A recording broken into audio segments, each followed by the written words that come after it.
Welcome to another episode of the hottest movie review on the internet today, the A-List Review. I am your host, the Game Changer, Wes Troop, and it's time to go back to the theater. And this is a film that a lot of fans of the franchise have been looking forward to, including me, my review of the 2021 supernatural comedy reboot, Ghostbusters Afterlife. Coming up now.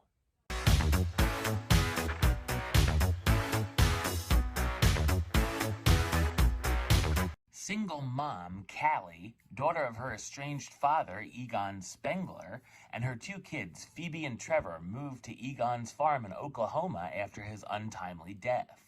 Phoebe enrolls in a summer science school where she meets a friend named Podcast, while Trevor takes a liking to a local girl, Lucky, and begins working at a diner. When the kids stumble upon some of their grandfather's interesting-looking technology, they bring it to Phoebe's teacher and seismologist, Gary Gruberson, who tells them about the Ghostbusters. When Gary and the kids release a spirit from a trap, something strange in the neighborhood starts once again and could bring back some familiar-looking ghosts and ghouls. So what did I think of Ghostbusters Afterlife? I thought it's an entertaining and engaging reboot sequel. The film is directed by Jason Reitman, son of original director Ivan Reitman, who's best known for his films Juno, Up in the Air, and Young Adult. Ghostbusters is in my top 20 favorite films, and I enjoy Ghostbusters too, so I'm happy to say this entry is miles better than the 2016 reboot, which we don't speak of. This project very much reminded me of Star Wars The Force Awakens, as it takes certain beats from the original story with new characters, sometimes here feeling a bit too similar to the original. Putting the focus on the kids very much reminded me of a Stranger Things or Goonies take on the series, and while this film is for a new generation, it certainly does pay respect to those original films. It's very nostalgic, bringing back a lot of familiar elements from Ecto-1, the busting equipment, familiar music cues, of course the theme song, a Slimerish character, and even mini Marshmallow Men, looking to satisfy a lot of fan service. The ghosts themselves, which I wish we saw more of, look great, and a certain terror dog who makes a comeback looks fantastic.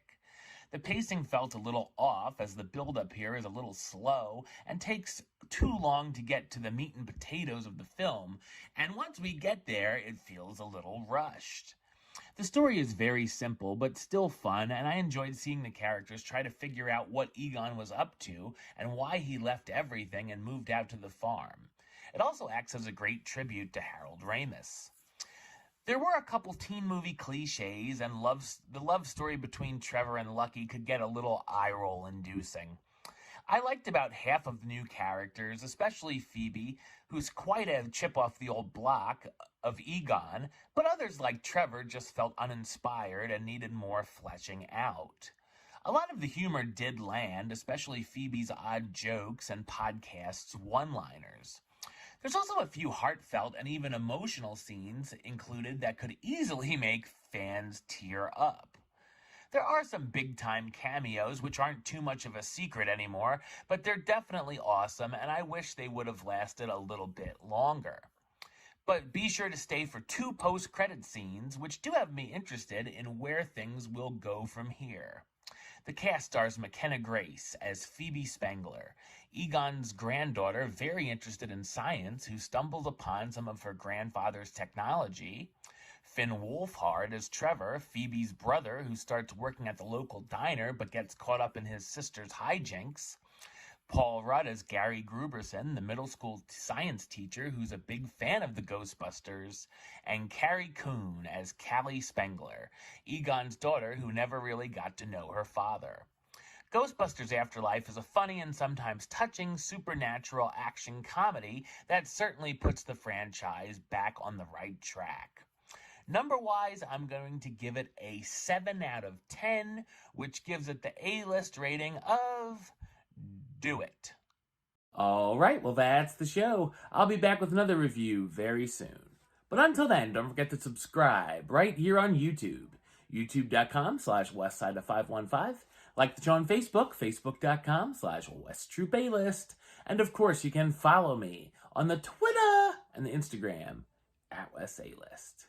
Until next time, Troop out.